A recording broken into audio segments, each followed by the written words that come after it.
Buenos días, señores estudiantes.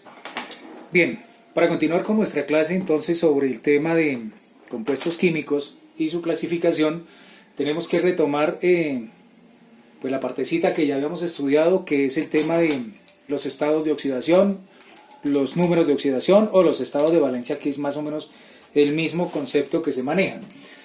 Esto es lo que nos permite justamente diferenciar los compuestos orgánicos o los compuestos químicos que se pueden dar en la naturaleza, que básicamente vienen a formar las funciones químicas.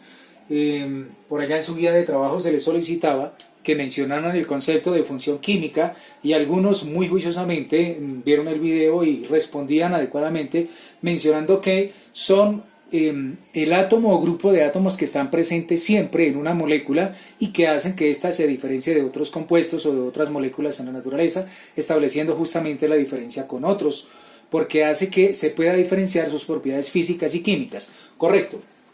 De acuerdo entonces a este concepto, encontramos en la naturaleza dos tipos principales de compuestos, que forman los compuestos orgánicos o las sustancias orgánicas y los compuestos inorgánicos que forman los óxidos, los hidróxidos, los ácidos y las sales, que son los que nosotros vamos a profundizar más adelante para nuestro estudio de trabajo, y es justamente lo que nosotros vamos a aprender a formular y a empezar a diferenciar, hacer la lectura adecuada de cada una de estas fórmulas y obviamente cómo se hace la estructuración molecular de los mismos.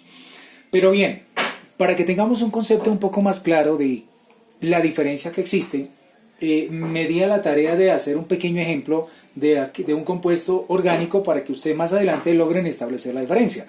Los que juiciosamente hicieron la guía consultaron la importancia del carbono en los compuestos de la naturaleza y particularmente de los bioelementos, las biomoléculas, y decían que pues, el carbono es muy importante porque sobre él se pueden combinar o se pueden enlazar casi todos los elementos químicos de la naturaleza, formando gran variedad de sustancias, entre las cuales está pues los alimentos que consumimos los seres vivos. Decíamos entonces que las sustancias inorgánicas contienen cadenas de átomos de carbono en su estructura principal, y esa es básicamente la diferencia con los compuestos inorgánicos. Tomé un ejemplo muy sencillo y muy conocido, el ejemplo de la glucosa, un tipo de azúcar primario, un monosacárido, que es producido por las plantas después de la fotosíntesis. Acordémonos que esta sustancia, la glucosa, este tipo de azúcar, se almacena en las frutas, en los tallos, en fin, en el producto de la gran mayoría de las plantas, ¿sí? Y que sirve para nuestra posterior alimentación. Esta sustancia se metaboliza dentro de cada una de las células y vuelve a la naturaleza en su estado original, que es agua y dióxido de carbono. Pero bueno, es tema de más adelante. Por ahora lo que me interesa es que ustedes entiendan la diferencia básica que existe entre un compuesto orgánico y un compuesto inorgánico. Repito, los orgánicos contienen carbono porque el carbono constituye, las cadenas de carbono constituyen, digamos como que la columna vertebral o el esqueleto sobre el cual se enlazan químicamente los demás elementos químicos para formar esa sustancia, para formar ese compuesto. ¿Listo? Entonces veamos pues, esta fórmula o esta molécula o este compuesto tiene en cada una de sus moléculas 6 átomos de carbono, 12 átomos de hidrógeno y 6 átomos de oxígeno. De aquí la importancia de entender el estado de oxidación o el número de oxidación del carbono.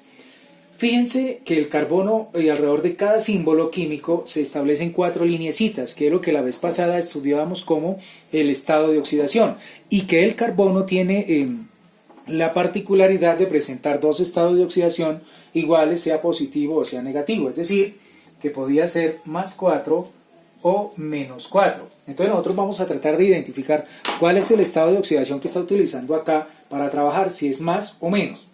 Veamos.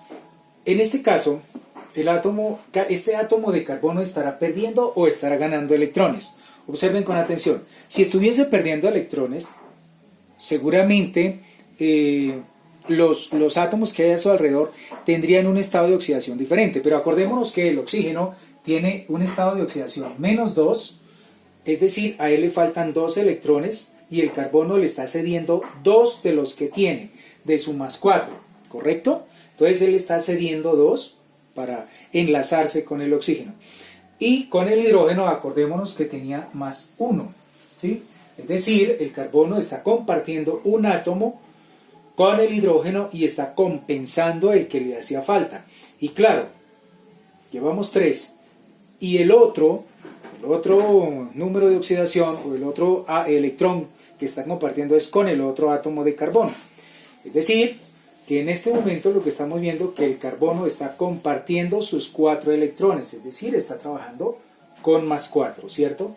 Si seguimos analizando los demás, nos va a dar exactamente lo mismo, ¿sí? La misma cantidad de enlaces que está compartiendo. Acá arribita, pues seguramente está compartiendo 1 para acá y 3 hacia arriba. Ya más adelante estructuraremos fórmulas un poquito más complejas para poder entender eso. Por ahora lo que tenemos que entender es qué cantidad de carbonos y cómo se están enlazando, en este caso del ejemplo. 6 átomos de carbono, 1, 2, 3, 4, 5, 6. 12 átomos de hidrógeno, 1, 2, 3, 4, 5, 6, 7, 8, 9, 10 y 11, porque aquí está el 2, y 12, ¿correcto? 12 hidrógenos y 6 oxígenos, 1, 2, 3, 4, 5 y 6. Entonces ahí están los elementos químicamente y correctamente enlazados, lo que nos permite establecer justamente la diferencia de un compuesto orgánico, es decir, gran cantidad de carbono en su estructura principal. Nosotros nos vamos a centrar más adelante en el siguiente video, vamos a buscar ejemplos de óxidos, cómo se forman los hidróxidos, cómo se forman los ácidos y cómo se forman las sales. Estos también se pueden dividir de acuerdo a sus características. Por ejemplo, un óxido perfectamente se puede formar con un metal y con un no metal. Pero bueno, es tema del siguiente video. Por ahora, entonces es importante que tengamos en cuenta la diferencia entre los dos tipos de compuestos. Bien muchachos, nos vemos en el siguiente video entonces.